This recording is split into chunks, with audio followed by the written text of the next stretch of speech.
বাচ্চার রিপোর্ট 2 দিন সময় লাগবে, ব্লাড কালচারের রিপোর্ট আছে, তাই না? এখন আমি এই বাচ্চার এই কালচারের রিপোর্ট যদি না কমে, তার ইনফেকশনের পরিমাণ না কমে, আমি অন্য কোথাও নিয়ে আবার রেফার করলাম, আবার টানহাইসরা। প্রত্যেকটা বাচ্চার ভিতরে একই সমস্যা, কারণ আমরা গার্জিয়ান, আমরা ভিতরে ঢুকতেছি প্রতিনিয়ত, জানতেছি এরকম করা উচিত না। আমার একটা আপাতত কথা এতটুকুর ভিতরে আপনারা স্বাস্থ্য মন্ত্রণালয়ে কথাগুলো পৌঁছান যে এত শর্ট টাইমে এটা সম্ভব না করা। আপনি যদি একটা ট্রেন দুর্ঘটনা হয় তাহলে আপনি ট্রেনের লাইসেন্স বাতিল করেন? আপনি আদ্দিন হসপিটালের লাইসেন্স নিয়ে কি পুতুল খেলা করতেছেন? আমি সংশ্লিষ্ট কর্তৃপক্ষকে স্পষ্ট ভাষায় জানাই দিতে হয়, ডোন্ট প্লে উইথ ফায়ার। আমি আদ্দিনকে পাইছি অ্যাজ এ ফ্যামিলি মেম্বার হিসাবে। আদ্দিন জনগণের বন্ধুর মতো কাজ করে। আদ্দিন হসপিটাল আমার মনে হয় একটা মানবিক প্রতিষ্ঠান। আদ্দিন হসপিটালে যারা লাইসেন্স বাতিল করেছে, যে সমস্ত কর্তৃপক্ষ, তারা আনস্কিল পরিচয় দিছে। তারা যে দক্ষ এবং দেশের উন্নয়নে যে কাজ করতেছে, আমার সেটা মনে হয় না। আমার মনে হয় তাদেরকে রিথিঙ্কিং করা উচিত এবং স্টাডি করা উচিত হোয়াট ইজ আদ্দিন। আদ্দিন জনগণের বন্ধুর মতো কাজ করে। আদ্দিন হসপিটাল আমার মনে হয় একটা মানবিক প্রতিষ্ঠান। এখানে যে সুযোগ সুবিধাগুলো পাচ্ছি অন্য কোথাও পাবো না। আর সবচেয়ে বড় কথা হচ্ছে আমার বাচ্চার যে রোগ, এই রোগের অন্য হসপিটাল আছে, এই রোগ কি সেটাই জানে না। আমাদের বাচ্চা নিয়ে আমরা বের হয়ে যেতাম, লাইসেন্স বন্ধ হয়ে গেছে, এখন আমরা কোথায় যাবো? আপনারা বলেন। স্বাস্থ্যমন্ত্রীর কাছে আমাদের অনুরোধ, আমরা কোথায় যাবো বাচ্চাগুলো নিয়ে? লাইফস্টাইলটা আমার বাচ্চাটা আছে, এনআইসিইউ ডিপার্টমেন্টে আছে আমার বাচ্চাটা, যেখানে সর্বোচ্চ শেষ বাচ্চাদের চিকিৎসা। এখন আমি এই বাচ্চাটা যদি লাইফ সাপোর্ট থেকে নামায় নিয়ে যাই, তাহলে কি কি গ্যারান্টি দিতে পারবেন? আপনারা কেউ গ্যারান্টি দিতে পারবেন আমার বাচ্চাটাকে? আপনি একটা সিট দিতে পারবেন? আপনি একটা সিট দিতে পারবেন যে আপনি যান অমুক হসপিটালে আপনাকে একটা সিট দিয়ে দিছি আমি? পারবেন আপনারা? পারবেন না। আপনারা শুধু পারবেন একটা কিছু সমাধান না, সমাধান হলে কোনো কিছু গলা কেটে ফেলা না, এটাকে একটা সমাধান হয় না। যে এটা গরিবের হসপিটাল তো, এই জন্য এরা লাইসেন্স বাতিল করা হয়েছে, আর কোনো কিছু না। আমার জন্য এতগুলো বাচ্চা মারা যাইতেছে, ওখানে কোনো তদন্ত নাই কেন? ভ্যাকসিন করার কোনো তদন্ত নাই। তাহলে এটা দূর করে না করছে, তার জন্য আরো পানিশমেন্ট আছে।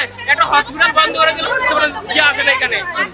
আগামী কয়েকদিনের মধ্যেই দেখবেন এই পিসিটা বন্ধ করবে তারা। এখানে যেসব শিশু মারা গেছে, এটা তো অনাকাঙ্ক্ষিত ঘটনা। এটা কি হাসপাতাল কর্তৃপক্ষ গত 30 বছরে কি এরকম ঘটনা ঘটছে? 2 ঘন্টার মধ্যে হাসপাতালকে আগের টাকা ফিরে আনার জন্য। এরপরে ওনারা হাসপাতালের কর্তৃপক্ষকে ডাকুক, ওনাদের সাথে বসুক, জরিমানা দরকার হলে জরিমানা করবে, আরো যত কিছু দরকার সবকিছু করবে, কিন্তু হাসপাতাল তো বন্ধ করতে পারে না। স্টেট ব্যাংকে আজকে 50,000 টাকা তুলতে গেছি, 1 লাখ টাকা তুলতে গেছি, 50,000 টাকা তুলতে দেয়, টাকা তুলতে দেয় না। তো স্টেট ব্যাংক নিয়ে এত কথা উঠতেছে, ওনারা কানে দেখে না? ওনারা হঠাৎ করে এর মধ্যে আবার এই প্রতিষ্ঠানের উপরে একরকম হামলা। তো এটা একরকম হামলা না?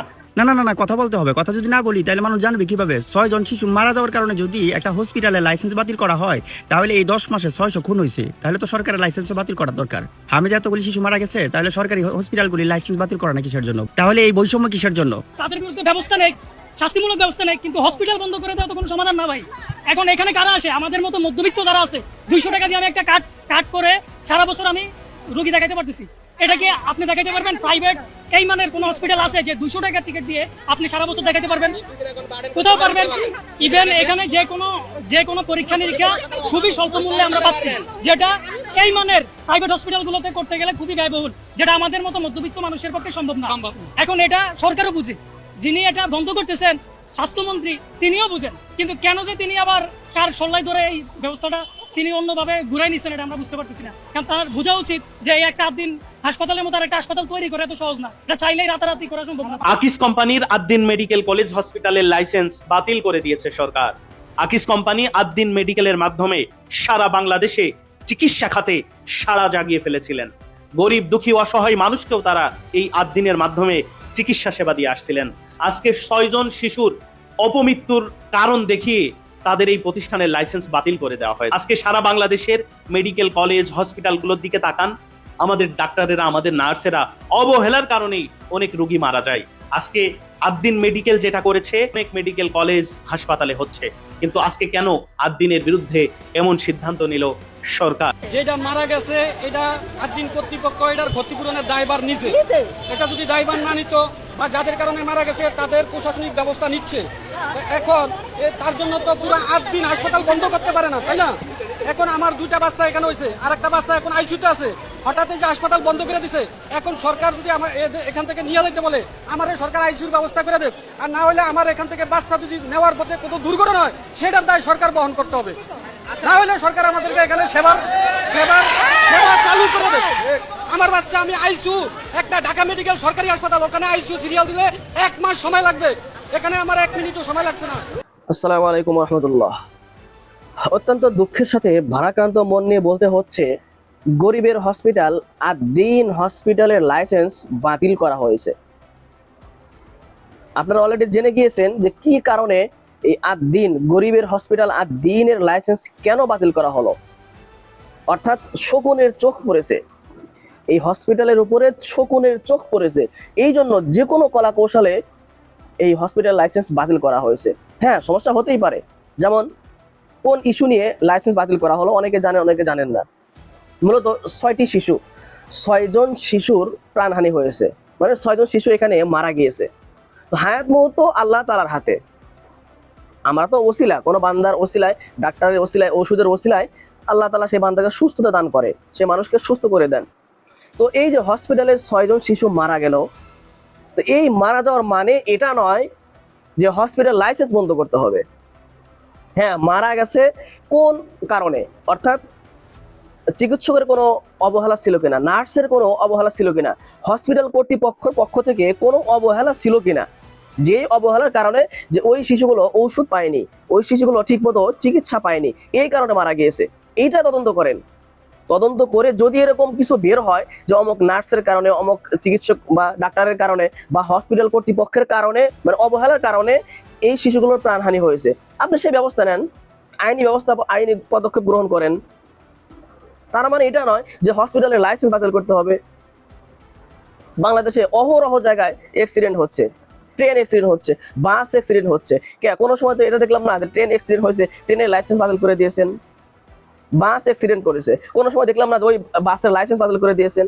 এই যে ফেরিঘাট, দৌলতদিয়া ফেরিঘাট, একাধিকবার সেখানে বাস দুর্ঘটনা হলো, ওই একবারের জন্য তো সেটা নিয়ে কোনো প্রতিবাদ হয়নি যে এখানে কেন বারবার অ্যাক্সিডেন্ট হচ্ছে, কেন অ্যাক্সিডেন্ট হচ্ছে, এই জায়গায় সমস্যা আছে, ঠিক আছে ঘাট বন্ধ করে দিলাম।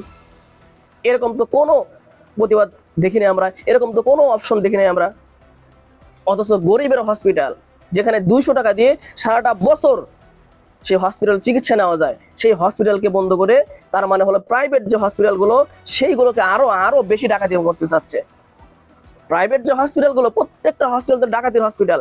সরকারের যে হসপিটালগুলো, প্রত্যেকটা হসপিটাল অবহেলিত হসপিটাল। মানুষ সেখান থেকে বেঁচে এসে সেই দুর্ভোগে না গিয়ে এই আদ্দিন গরিবের হসপিটাল, যেখানে সুচিকিৎসা পায়, মানুষের একটা আস্থার জায়গা হয়ে গিয়েছে, গরিবের একটা আস্থার জায়গা হয়ে গিয়েছে, সেই জায়গায় শকুনের চোখ পড়েছে, সেই জায়গায় আপনাকে বন্ধ করে দিতে হবে, সেই জায়গায় লাইসেন্স বাতিল করতে হবে। এটা কোন যুক্তিতে এই লাইসেন্স বাতিল করলেন আপনি? কোনো যুক্তি নাই। আপনার সমস্যা হয়েছে, সমস্যার সমাধান আছে। আপনার শরীরে কোথাও ফোড়া হয়েছে, ঘা হয়েছে, কেটে গিয়েছে, হাতে ফোড়া হয়েছে, তার মানে এই নয় যে পুরো হাত কেটে ফেলতে হবে না। ওই ফোড়া সারাইতে, এটা সমাধান করতে কি মেডিসিন লাগে, কি দরকার, কি প্রয়োগ করতে হবে সেটা প্রয়োগ করেন। হাত কাটাটা তো সমাধান নয়। তার মাথায় ঘা হয়েছে, মাথায় কোনো সমস্যা হয়েছে, তার মানে এই গলা থেকে কাল্লা কেটে ফেলে দিলাম, এটা তো সমাধান নয়। সমাধান করতে হবে এটাকে, যে কোনো মেডিসিনের মাধ্যমে যে কোনো হবে সেটাকে সমাধান করতে হবে। কেটে ফেলা এটা সমাধান নয়। এখন হসপিটালে রোগী মারা গিয়েছে, এই জন্য হসপিটাল বন্ধ করবেন, এরকম ঘটনা তো বাংলাদেশে অহরহ ঘটতেছে, আরো বহুত হসপিটালে ঘটতেছে, প্রাইভেট হসপিটালে ঘটতেছে। ওই সেগুলো তো বন্ধ করেন না। তার মানে সেগুলো থেকে মাল কামান, মাল দেয়, সব চুপ। এই যে হাম যে রোগ, এই হামের রোগে কতগুলো শিশু মারা গেল সারা বাংলাদেশে। এই হামের জন্য কতগুলো রোগী মারা গেল। ওই একটা হসপিটালকে দেখলাম না যে এই হসপিটালকে জবাবদিহিতা করতে হয়েছে যে আপনার হসপিটালে কেন রোগী মারা গেল, বা কি চিকিৎসা দিচ্ছেন, বা ভুল চিকিৎসা দিচ্ছেন নাকি সঠিক চিকিৎসা দিচ্ছেন, এরকম তো কোনো জিজ্ঞাসাবাদ দেখি নাই আমরা। বা এর জন্য যে একটু দুঃখ প্রকাশ করা, এরকম তো কোনো কিছু দেখি নাই আমরা।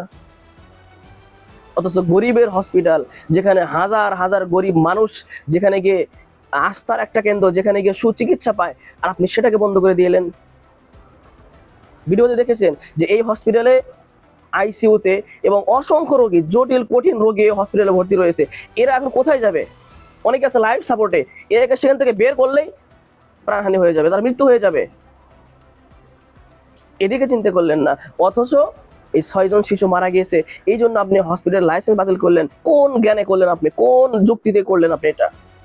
দর্শক, এক ব্যক্তি কিন্তু বলেওছে যে স্বাস্থ্যমন্ত্রী ঘুষ চেয়েছিল, আদ্দিন হসপিটালের নিকট থেকে ঘুষ চেয়েছিল, তাকে ঘুষ না দেওয়াতে যে কোনোভাবে কলা কৌশল হোক বা যে কোনোভাবে 6 জন ব্যক্তি মারা গিয়েছে। এখন সেই ঘুষ না পাওয়ার সেই রাগে এই হসপিটাল লাইসেন্স বাতিল করছে। এটা যে হয় নাই, এটা অস্বাভাবিক কিছু না, হতেও পারে। বাংলাদেশ বলে কথা, এটা হতেই পারে স্বাভাবিক যে ঘুষ না দেওয়ার কারণে এই লাইসেন্স বাতিল করেছে, এটা হতেই পারে, 100% হতে পারে। এটা সামনে আমাদের আরেকটা রয়েছে ইবনে সিনা। ইবনে সিনা এটাও ধরা চললে এটাও কিন্তু একটা গরিবের হসপিটাল। এরপরে তো চোখ পড়বে, এই শকুনের চোখ পড়বে ইবনে সিনা হসপিটালের প্রতি।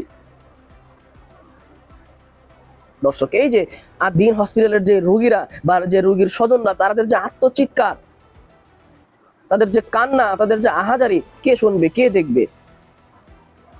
বর্তমান সরকার কি শুনছে এগুলো? বর্তমান সরকার কি দেখছে এগুলো? তার মানে হলো যে ইসলামিক কোনো কিছু, গরিবদের সহায়তা কেন্দ্র, গরিবদের সহযোগিতা কেন্দ্র, ইসলামের সহযোগিতা কেন্দ্র, এই বিষয়গুলো, এই জায়গাগুলো সরকার ঘিরে ঘেটে যাচাই বাছাই করে এগুলো টার্গেট করছে যে এইগুলোকে বন্ধ করলে আমাদের প্রাইভেট যে প্রতিষ্ঠানগুলো সেগুলো আরো উপরে উঠে যাবে, সেগুলো আরো ভালো চলবে। যে এই যে এখানে হাজার হাজার মানুষ, হাজার হাজার রোগী এইখানে গিয়ে সুস্থ হচ্ছে, আল্লাহ তাআলা সুস্থ করছে ওই ডাক্তারের মাধ্যমে, ওই হসপিটালের চিকিৎসকদের মাধ্যমে, অল্প টাকায় গরিব দুঃখীরা সেখানে সহযোগিতা পাচ্ছে। আর সেটা বন্ধ করে প্রাইভেট যে হসপিটালগুলো লক্ষ লক্ষ টাকার খেলা, সেখানে গেলেই টাকা। একজন সুস্থ ভালো রোগী, সামান্য একটু সমস্যা, সামান্য কোনো ধরনের সমস্যা, সেখানে গেলে তার জন্য টেস্ট 500, 1000, 2000, 3000, 5000, 10,000 পর্যন্ত একজনকে টেস্ট দেওয়া হয়। অথচ যা দেওয়ার কোনো প্রয়োজন নাই, শুধুমাত্র এই হসপিটাল, এই প্রাইভেট হসপিটাল ডাকাতি করার জন্য, প্রাইভেট হসপিটাল মানুষের কাছ থেকে টাকাগুলো চুষে নেওয়ার জন্য এই কাজগুলো করে। এখন এই আদ-দ্বীন হসপিটাল, ইবনে সিনা হসপিটাল, এই হসপিটালগুলো বন্ধ করলেই তো তাদের পাওয়ার আরো বেড়ে যাবে।